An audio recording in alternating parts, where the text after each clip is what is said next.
ministers now. While going through the training, we both lost a parent. How do you go back home and repair it? Right? What conversation do you need to have? Say, you know what? Can we talk about what happened? Be mindful that when you do get married and when you do get into a relationship, that you don't lose yourself. How important has your community, your church, how important has that been for the sustainment of your marriage for 7 years? Very important. We've had a few rough ones, and each time it was the community, us reaching out to get the help that we needed. Looking for short stuff. They are. But then once you really start to like learn the person outside of the church, it's like, okay.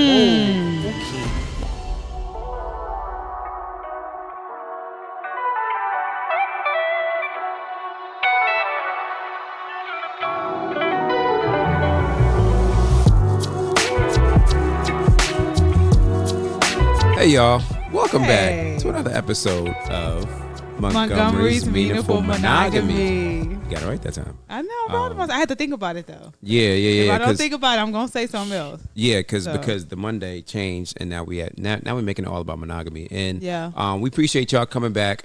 Like, if y'all been rocking with us, please subscribe, like the video, share it, comment. The comments would be good. Yeah, we appreciate everyone that's join all our platforms from the TikTok to Instagram to Facebook. You know, we're all over social media. So we just appreciate y'all. And if you see this style and you see us coming on like this, you know we got another banger interview for y'all. Where we talk nothing but marriage. We get down and we let people know how marriage really is. You know, we got a lot of Christians out there that think that they want to know what marriage is, and there's a lot of false stuff that's out there. You know, misconceptions about what marriage is. But we interview real people that love Jesus and that love each other. Okay. And we trying to get y'all and that are pro-marriage. Okay, because everybody ain't pro-marriage. Man, listen. So we got a banger interview for y'all. And these are good friends of ours. You know, co-workers. We've worked with them, and we've done life with them.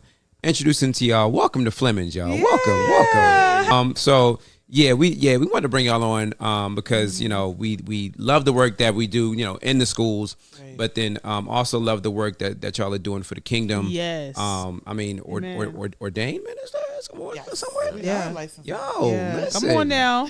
So really, we speaking on the ones that can properly speak about what marriage really means according to God's kingdom. Come on now. So it's a pleasure to have y'all on. Real quick for the people, just go ahead and introduce yourselves, what you do. You can do it individually, and then y'all can share like how long y'all been married. So I'll start with Flemming. Go ahead. All right. So as they said, Minister Lance Flemming, the Lighthouse Church International. I also work at Global Leadership. I am the Scholar Family Life Coordinator there, and I've been there for the past 9 years, and in the education for 18 years. Cool. That's what's up. So I'm Minister Kendria Flemming. I have been an educator for over a decade now. I'm a native of Washington, D.C. Had to put that in there. Yes. All right. DC. Go. Yes. And so, what is it? Oh, so I'm currently a reading interventionist at a private school in Germantown. Nice. That's what's up. Our second reading interventionist because I love that. Okay, now more educators, married educators. So how long you two have been married for? 7 years. 7? September was 7 years. Wow, that's what's up. I'm surprised he didn't say forever. It feels like forever because he said 7 years. 7 years. Okay. And how long y'all known each other for? Ooh, what was it? 10? No, since we've been together 10 years. Okay. But I've known you. I've known 14 years. Yeah. 14 years. Okay. Wow. So known for 7 and then married for 7. Okay. Known for 14. Known for 10. Yep. And then married for 7. Okay. Cool. So you want to lead in? Yeah, let's get to the juicy stuff. So, because you said you've been knowing them 14, right? So so what drew you to each other? Like, what got y'all to where y'all are now? What was the initial? You know what? Yeah, who reached out to who? Flesh of my flesh. Yeah, this is. Okay. I know this is before DMs and like all that. So how did that work in person? She just stalking me. He says that every single time. No, I was not stalking. Okay. Oh, but what happened? Tell the truth. We were serving on the youth ministry together. Okay. And then what happened? We was talking We somehow. were talking and just so the church that we used to go to was a pretty large church in West Philly, and people always assumed that we were together, and we really wasn't. And it really was Lance would go his way, I would go my way, but just somehow we just meshed together.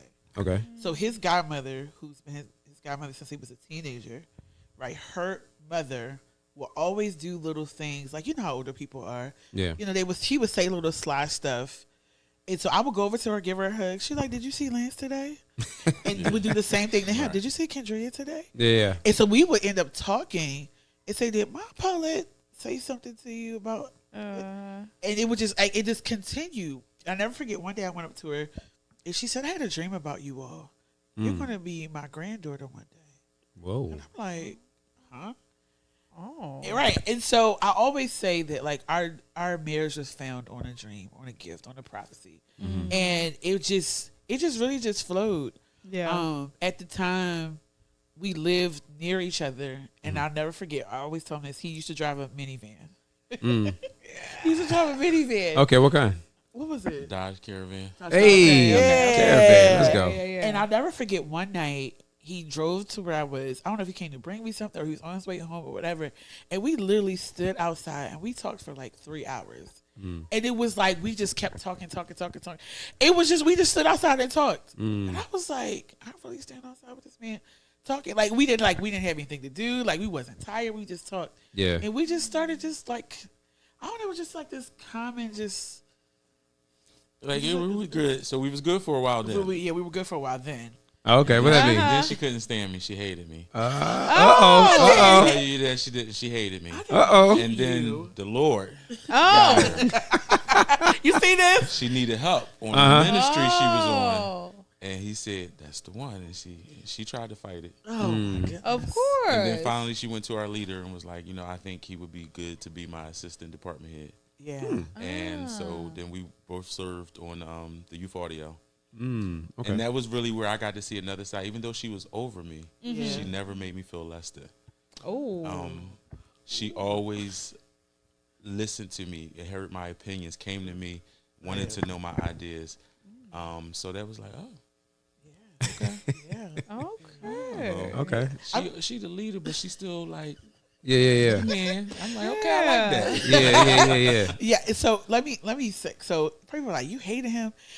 He says that I was the churchy one, and he was still from West Philly, from the streets group. I didn't grow up like that. Yeah. So we had two different like upbringings that was like, and so I think in my different things I experienced, I wasn't used to that. Okay. So it was like, while I enjoy our conversations or I enjoy our company, it was like, wait a minute. I see you in church, but now you're not. She thought I was some thug. That's what Uh-oh. Not some thug. Church thug. Listen. Church Now, there's some people out here looking for church thugs. Yeah, they are. They are. But then once you really start to like learn the person outside of the church, it's like, oh, okay. Ooh. Yeah. But I would share with him, like, I didn't particularly, honestly, this is who you are. But the things that you were doing, I didn't particularly like. And so I did share that with him. So that kind of turned us to, like, us not talking for a period of time. But we would still Interesting. sometimes find ourselves coming back to each other. So what did that look like? So there was this like separation or pause, Right. but then how did y'all journey back? What was Lance doing that was like, nah, I ain't down with that. That little bit of fire, like that little, like that little hope. What was that? Can I? Okay. So, he was like heavily like smoking a lot, and I was like, I've never smelt, seen none of that, Okay. and it was just like, I don't really like this. Like other things I could deal with, I could kind of, but it was just, it kind of turned me off in a little bit in a sense. So that's what it was. But the question, what kept us? It was me, because I would still speak to her. She keep on walking, acting like she ain't hear me. Stuff like that. And then, like I say, and then finally, she needed help. And then God told her, and there was nothing she could do then. Like, Okay. Wow. So it was just- Newports and all, huh? And It was just it. Oh, you know what? Stop. Let me stop. Sorry. No, I was gonna say though, like those were two key things. I think that because we were actually recently watching a video that was sent to us in our friend group, and it was just talking about how, he asked his church. He said, "How many perfect people are there? Like, are there any perfect people?" And everybody was like, "No, ain't nobody perfect. I don't ain't nobody." So he was like, "So why do we act like we act when people mess up? Right. Like we are so accepting of people as long as we don't know they dirt." Right. Exactly. But the moment we know some dirt, we like, ugh. Right. But I like how both of y'all navigated that. You continue, because there's some people who be like, oh, she done with me. Well, go on to somebody else or start acting a certain way. But to continue in character, and then for you to show that grace too, or even because there's some people who would have been like, man, I know I could ask him, but I'm gonna find somebody else, Right. Yep. But just still having that bridge was still there. I think that we need to see more of that in the church. Yeah. A lot of times we'll destroy a bridge over something small or something that we may not be used to or don't like, but I like to hear. I did want to ask, why don't y'all speak on that? And like, do y'all see that in your church, or do you see that in like the body of believers in general, where you have one that wants to date someone, but then they find this one thing that's wrong with them, and then they back off. Like, do you find other people that are similar to y'all's story, where like, oh, hey, I didn't like this about this person, I addressed it, or is it kind of like you kind of hear, oh, well, nah, he does this, so I'm out, or she does this and I'm out. Like, how does that? How do y'all see it? Honestly, I would say something to that. If you move too quick, you can miss out on something. Because we've been tested so many times where one of us could have been like, oh, we out. Right. But then something happens, God does something, and it's like, that's the one. Mm-hmm. You know what I'm saying? Yeah. So, I would just tell people, okay, it's good to see a red flag, but wait. Yeah. See if God shows you something after that. Because that may be something that you can deal with, that you can get, that they can get over, that you can get past. Because we went through a lot, and then it'd be like, I tell people the way we got to the point, like, oh yeah, this is serious. I had to go away for a weekend. We'll just say that. Yes. And she took my car. She watched out for my mom, my grandmom. She held it down. Yeah. And we still were just friends. Right. Just friends, serving on the ministry. Right. And she held it down. And then when it was time for her to pick me up, she was in the middle of church. And I swear she got to me in like 20 minutes driving on 2 wheels. And I said, oh. That's my ride or die. And like I said, she was at church. I said, oh, and she left church too for me. Like, I left church. It was different things. Like, okay, all right, this might have happened, but then this happened. So it's just, see what God shows you. Yeah, absolutely. Amen. And I think too, just in our different experiences, and we'll get into it. I grew up in a generation. My parents were married. And my mom stuck it out. Yeah. Like she stuck through some stuff that you were like, all right, I'm done. Right. Yeah. And I think for me, I'm like, if I'm going to do this right. Yeah. Now, while the things that, I didn't necessarily care about was outward, there are things with me inward that are not the best. Right. And so, it's both. It's it's the same thing. It's not. I don't want to like target him, but there are things about me that on the outside looking in, you be like, Kendria, like he knows it. Yeah. But other people just be like, yeah. So it's twofold. It's twofold. Yeah. That's good. It's twofold. You want to get into the next one? Yeah. So I know y'all talked about. Okay, first of all, 7 years, a blessing, right? Man. And I love, 7. Like that's the divine year. That's the completion. You know what I'm saying? Seal that thing. Yeah. But with that also comes how y'all talking about, y'all have been through many milestones and challenges and seen each other through even prior to. Different seasons. And I just want to ask y'all, so like, what are some challenges that y'all have faced that y'all have seen strengthen your marriage? Well, we know the biggest one. The biggest one is, as we said, we're ministers now. While going through the training, we both lost a parent. I lost my mother December of 2022. 2 months later, February of 2023, she lost her father. And we were licensed and ordained July of 2023. Wow. And the way we just pushed each other, kept being each other's cheerleader when we didn't want to, didn't feel like it. Yeah. That really really made us really close. Like I think brought us really close together and just really knew like, all right, we got each other, no matter what. Even in that, like we even might have been some little, wasn't no big argument because we was going through so much other stuff. But we still might have, she get on my nerves today. Yeah. But I still got her back. She still got my back. Yeah. Oh, she was mad at me this morning. I still had dinner on the table. You know what I'm saying? Like that. So we knew like no matter what, we got each other's back. That's good. That's what's up. I did want to ask, like, even when you all were serving in, because I know that you were doing a lot serving within ministry as far as working to be ordained, serving your parents. Because I know we had talked offline about how that looked in Kendria. How did y'all find time to even still be husband and wife? Yeah, like prioritize each other. Like how did y'all still find time to prioritize each other? Also work responsibilities and like other things. So how does that look for you all? So when I, just meditating on this question, because like I said, I'm from DC, and so a lot of times I would take these trips to DC by myself, right? And so I mean, like Friday, come back Sunday, work Monday, and I would call him, or I'm about to go off, right? So in Philly, I'm a caretaker, right? I'm responsible for taking care of someone, not that because he take care of, but you know what I mean? Like I'm a wife, I have a responsibility in Philadelphia. I drive over 100 miles. I'm responsible for somebody there.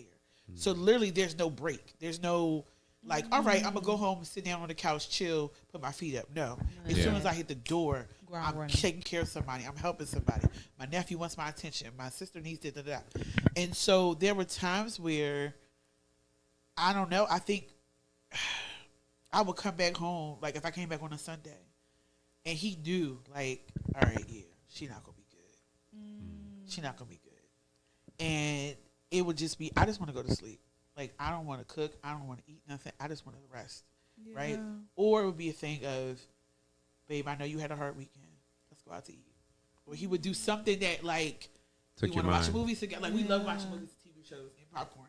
Right? And so we would do, like, I think Lance recognized, like, the weight of, like, taking care of a parent, helping somebody else, different things like that, and traveling to do that. Jesus. It wasn't like with him where he could just go 10, 20 minutes to his mom's house or whoever's house. I had to actually get myself together, drive. And like I said, I'm doing it by myself, right? Now, a few times Lance went with me, but majority of it was me driving. So, of course, stopping along the way, getting gas, going shopping, doing different things, whatever. Because sometimes, even on those trips, I would shop for home, coming back, right?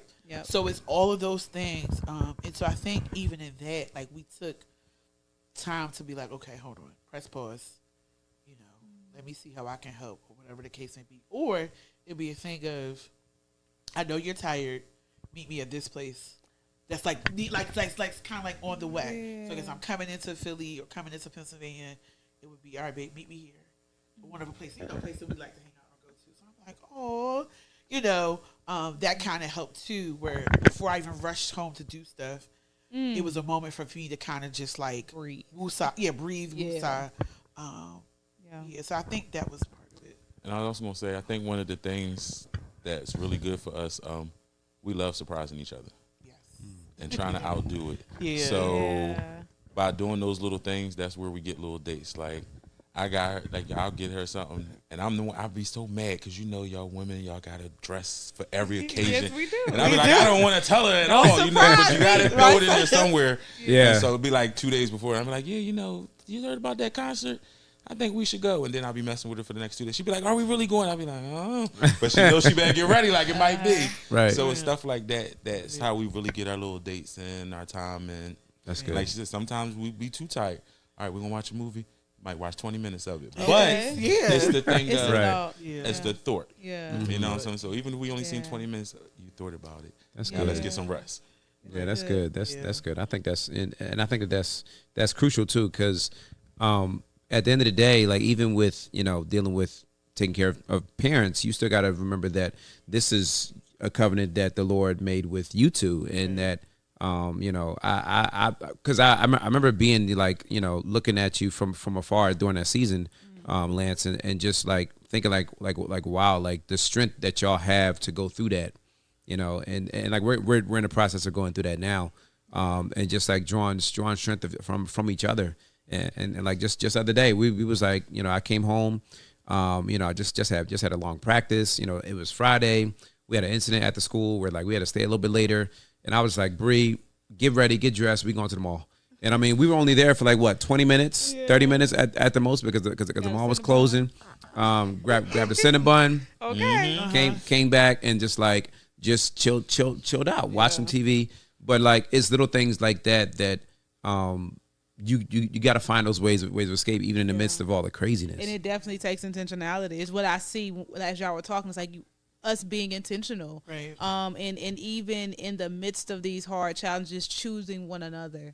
Remembering that, hey, like this marriage it's gonna out, you know, live whatever is going on, Lord willing. And so, like, I see that as well. Yeah, I got a sidebar question. What are y'all's love language? Like, what's your language? What's your love language that you like to receive, and then what's the one that you like to I guess give, or what's your love language? Do y'all know? Hers is quality time. Mine is words of and no, the other one. Oh, not like gifts. Yeah. Giving. Okay. She always trying to put the other one first. No, I'm trying. Wait a minute now. Yeah, that's what it is. So quality time. But I am words of affirmation. I like to give him words of affirmation. Of course, gifts too, but words of affirmation is where I feel like I'm loving my husband. Let me tell you, y'all know the saying like, don't let somebody else tell you something. Your spouse, you should always be first. Yeah. You should see her picture that and I'd be like, baby ain't gonna give nobody a chance to say nothing to me. I know I could just put on some sweatpants and a t-shirt. You look good, babe. Yeah. I knew in my head, but think, right. Baby, you was the first one to tell me. Ain't no way Satan ain't slipping in there nowhere. Nope. And being in education and working, you know, Yeah, okay. Yeah, say less. Exactly. I already know. All right. There we go. Yeah. All right now. Yeah. Now that's key. That's important because I mean your spouse is the one that's going to see you. You know. Yeah. See you for who you are, and I mean the enemy love to just try and sneak in there somehow, some way. Some way. We even had to talk about that. I think it was like in the last podcast where we talked about just keeping the enemy out of your marriage, but then the subtle ways that you can do it just by affirming each other, you know, doing each other's love language. You want to go to the next one? Yeah. So since being married, so we want to think about your old self, think about you now. So what has marriage taught you about yourself? Like, what is one main thing where you like, oh, I didn't even notice that? Because one thing that I would always hear, and I definitely see it now, they would be like, your singleness is gonna be like a widescreen in marriage, like, you know, whatever you're doing, and you may not realize it unless you have like real raw friends who telling you, but nobody is as close to you as your spouse is. Absolutely. So for y'all, it's like, what is, you know, one or two things where you like, oh, okay, I've learned this about myself that I didn't know previously. One was major for us. My family showed affection differently. Yeah. Long as we was in the house, we didn't have to see each other, talk to each other. We was in the house. Now, you know, if it came dinner time, hey, you want to get dinner? And then we went back in our rooms and we watched our own shows, and that was love. Oh, wow. Yeah, marriage, that is not That's happening. not it? You know, and I'm thinking, now, you know, when I was single, I'd be out there playing cards. Now I'm at home, but I wasn't with her. Right. And so that was a big one. The other one is, I'm a little spoiled, but I think that was a good one because I'm still spoiled. So, you know, that was one that she took on for me. So I appreciate it. She took one for the team for that one. A little. I think for me, it's taught me, because I'm the oldest. Okay.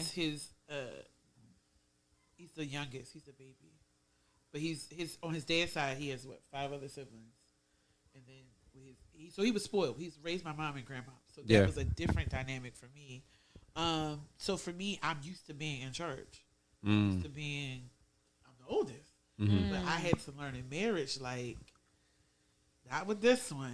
We're both authoritative in nature, right? Okay. Yes, that's our personalities. But being married to this guy, I'm like, oh gosh. Like I can't always.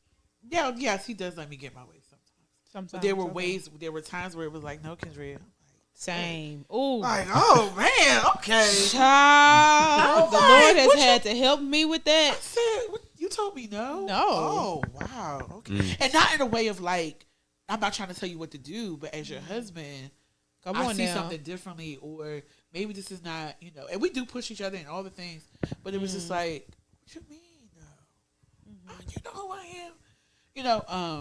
And also it's taught me too that I am who I still want to be a reflection of what God called me to be. Yeah. Right.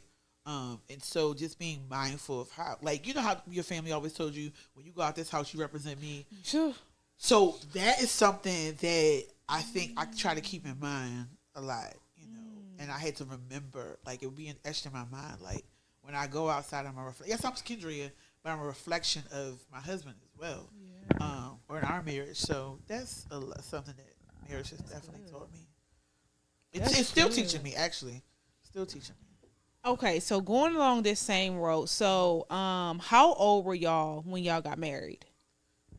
37 and 34. She's 34. Okay, 37, 34. Right. So with what we're just talking about, what is some advice now, being you now, what is some advice that you would give your newlywed self, like yourself then? Like, what would you tell yourself? What would year 7 of yourself tell? We got a list. We're coming out with a book. Things they don't tell you. Things they don't tell you. Look out for that. Yeah. Okay, now, okay. We have so many things. But honestly, I would kind of tell myself to do the same thing that you were doing. Right. I feel like we both were focused on ourselves.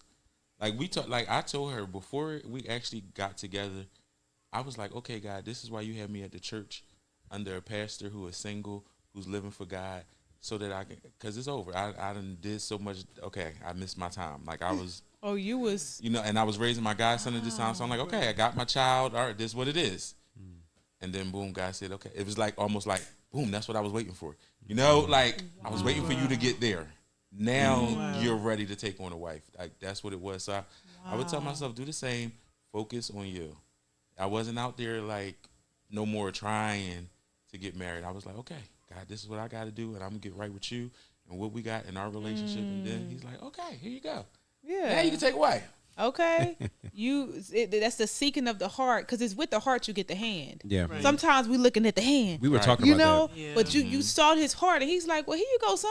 Yep. Right. That come with me. Yeah. Man, that's a word. That's okay. good. That'll That's free good. somebody right there. Kendria, what about you? So I would tell my newlywed self, oh boy, be patient. Ooh. Be patient. P word. Can I tell a 3-month story? What I said to you in 3 months. I don't remember. You remember? Okay. When I say it, you'll remember. So I remember, the reason I say this is because sometimes we have these unrealistic expectations, right? Talk about it. So Go ahead. the reason why I say the 3-month story, that'll be in our book too, is that at 3 months, I came to him and said, I'm not doing this right. I'm not being a good wife. And he looked at me like, are you serious? I'm like, no. I felt like I was crying because I was like, I'm not doing this right. I don't feel like I'm doing a good job. You don't seem happy. I don't seem happy. And he's like, what is the? Now, mind you, we got married in September, so this is like closing out 2017. And I'm like, no. And I was like crying. Like I really was like distraught because I really felt like, I was just here, right? Yeah. I would tell myself, be patient. I would say, remember why you got married. Ooh. Yeah. Right. Of course we did vows and all that, but why? Why are you together? Why are you married? Why are you in this covenant? Why are you in this union? Why of course the why of course comes from the Father. Like, why did the Lord put y'all together? There's a reason. Ooh. There's a something I'm trying to do with you all. What's that sandpaper, right? Uh-huh. right? That sandpaper. And so that's what I would say. Wow. That's good. I also want to go into, because this is something that I get a lot, and I'm actually working on a bigger video where I'm talking about how the Christian community, because one thing that you see a lot with like in cases of like divorce, it could be either what one person did or what the other person did. But a lot of times when you hear it amongst believers, one common factor that's among a lot of them is that the lack of community, the lack of community within the church. Somehow, some way that couple, backs out, and like I've heard stories about it. I've talked to pastors at E9 and at Epiph, and they tell me, similar instances where like the couple I would just solely withdraw until finally, next time you hear about them, it's over and it's divorce. My question to you is how important has your community, your church, how important has that been for the sustainment of your marriage for 7 years? Very important. Very important. Super important. We've had a few rough ones, and each time it was the community, us reaching out to the community to get the help that we needed. Yeah. We've taken communication classes. We've, of course, did premarital counseling, postmarital counseling, right now counseling, like all the counseling. And we even talk about and supporting each other, like not just marriage counseling, like individual counseling. Because we're changing. We shifting from our 30s to our 40s. We're different people.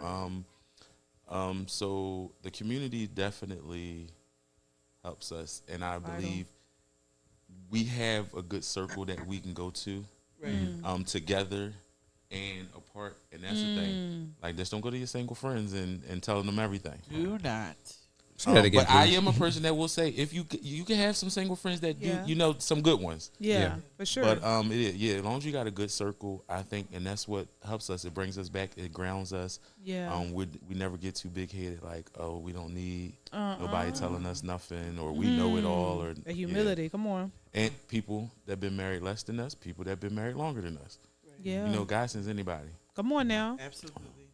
And then to make sure the community are people that won't just be like, oh yeah, no, you need a community that's going to be honest with you and tell you, no, you did wrong, Kendria, you weren't right, no, Lance, you weren't right, and give you steps to make it better, to make it right. I think that's super important. And then to a community that will not just hear, like, of course we vent, we're frustrated, we're angry, but we'll also say, okay, I heard you vent, heard you frustrated, you got it out. Now let's pray. Yeah. What does the Father want you to do? What does the Father want you to say? How do you go back home and repair it? Right? What conversation do you need to have to say, you know what? Can we talk about what happened? It won't be immediate. Right. Right. Yeah. Right. But I think a community is important, and then too being discerning of who. You gotta be discerning. You gotta have that knowing. Okay. Because everybody's married, everybody's into but are they the right people for where right. you are? Right. Yeah. Or the right time. Use discernment. Yeah. Yep. That's good. That's good. So before we do our encouragement, I want to ask y'all. So since we kind of touched on a little bit of what this looks like, so what are some goals or dreams that y'all have for y'all's marriage? I kind of heard y'all mention a book. But what else, kind of shed light on, what are y'all working towards as a couple? Definitely a few books will be out. Okay. She got some stuff working in, well, you can tell, she's trying to be modest, but some stuff with mental health. Okay. And we're going to put it out there so that she can do what she's supposed to do. She should be having some conferences on mental health. Got you. Specifically talking about mental health with what? Individuals, marriage, like just individuals, marriage, within the community, within the context of the Christian community. Yeah. Okay. It's time. Yeah. Good. Nice. And then seeing where God is taking us in ministry. I'm quick to say I'm not rushing it, but Yeah. We'll see. That's cool. We'll see where God takes us. All right. All right. Did you want to go to the encouragement? Yep. So we like to close out because ultimately on this channel, we want to be a source of encouragement for singles. We have singles in our own sphere, in our own community, but just period. We constantly are hearing the dating pool got pee in it, or, is there so much negativity, or there's so much hopelessness? Like Megan was talking about, how the Bible says delayed hope makes the heart sick. I see a lot of the heart sick, less of the promise fulfilled in the tree of life. Mm-hmm. Right. So trying to give people that hope and that reassurance that, hey, God ain't waxed short with this. Like, God ain't got no limits on him. Right. Like, he can send you somebody. He didn't run out of godly men or godly women. That's why we are doing this, to help them to, first of all, see what real marriages look like, but then also to get encouragement. And so at the end, we just you can give encouragement to the women. We have a lot of women who are in their 40s, over 35. They got those thoughts in their heads, and then we also have, our majority of our listeners are men. And then you can speak to what their struggle is. And a lot of their struggle is just the idea that marriage isn't for them. They like to throw out statistics of like, oh, well, marriage is, the divorce is initiated by the woman, or like marriage doesn't benefit men, or it's no point in marriage in today's age. They're the women today, they aren't marriage material. If you could just speak to just how, like, none of that matters to the Lord, and how, like, he still has marriages popping off today, remnant, and he has a remnant. So, y'all could, and if you could, like, your camera's right there, y'all could just talk to the people, talk directly to the people. Right. So yeah. All right. So what I would say to the men, I'm that prime example. 37. Once I got married, I thought that it was not going to happen. Looking at the generation coming up, I was like, yeah, this is not somebody I'm going to marry. But trusting God. If that is what God told you, if that was his promise, he's going to keep his promise. And that's the thing. Make sure that that's what God has for your life, because, hey, that may not be. But you'll find that by seeking him, seeking his face. Yeah. So really just get close to God, and everything else will be answered in those things. Amen. Good. Amen. All right. So I'm going to give a little bit more juice to mine. But my sisters and for those who are listening and watching, that just be mindful. Once I'm going to go back to it, be discerning, be mindful, be spirit-led about what you're doing and why you're doing it. What's the motive? Why are you doing why are you seeking marriage? Why are you seeking singleness? Everybody's familiar with 2819 Church. And actually, the sermon last week was about marriage and singleness. Please go watch that. Ooh. But it's very good. Okay. But one thing I want you to not do is to make marriage an idol. That you pray so much for, I want to be married, I want to be married, I want to be married, I want to be married, that you forget that, number one, Paul talks about singleness, and you have an assignment, you have a business that you need to do. Don't go to all these marriage conferences. I'm not saying they're bad, but be discerning, because all of them are not speaking God's word and God's truth. Be mindful that when you do get married and when you do get into a relationship, that you don't lose yourself. Yeah. Don't lose who you are. Don't lose your creativity. Don't lose your quirkiness. Don't you lose your uniqueness. Just continue to be you. Also, I would say for the singles desiring marriage, remember that if you do not get married, God still has a purpose for you. You are still valuable. You are still needed. Your voice still matters. And, when that time comes, God will show you. He'll show you. Yeah. Now, of course, you may go through some rough waters, but just be mindful and be aware. Definitely aware. And also, too, have a community. Yeah. Have a community. And have a community when, the date didn't go right. Or let somebody know where you are. Or just be aware.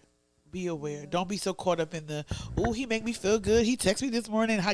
Like, that's all cute and fine and dandy. There are times where being married, all right, good morning. Listen, I'm still trying to wipe the sleep out my eyes and bonnet on my head. Like, that's cute and all. But beyond all that, really look at the heart of the person, the character of the person, the fruit of the person. That is so important. So that is my encouragement to you. Can I say one quick last thing? Again, on where I say have that personal relationship with God. Yes. Because not only will he tell you or show you the people that's for you, but also when people come with false doctrines, when people come with false words, you'll have the discerning spirit, because we had words spoken over us that we wasn't supposed to be together. Yes. People told us we wasn't supposed to be together. people tried to tell us who we should go to counseling, and I was like, no, we're going to go to these people. Like, when you have that relationship with God, He's going to work you through all those things, the attacks and everything. Yeah, Absolutely. That's Amen. good. Amen. That's real good. All right, now. Yeah, that was good. Just So bless the people. yeah, like one thing, we appreciate having y'all. Yes, thank y'all so much. and- for having us. Yeah. And this was such a blessed session, and just I felt even some things that we can take away for ourselves, because being in a similar season. But we appreciate y'all, so we gonna close it out. Yep. And Bree, how do we close it out? I'm gonna go out there And make today meaningful. All right, y'all, take care. Peace. Okay,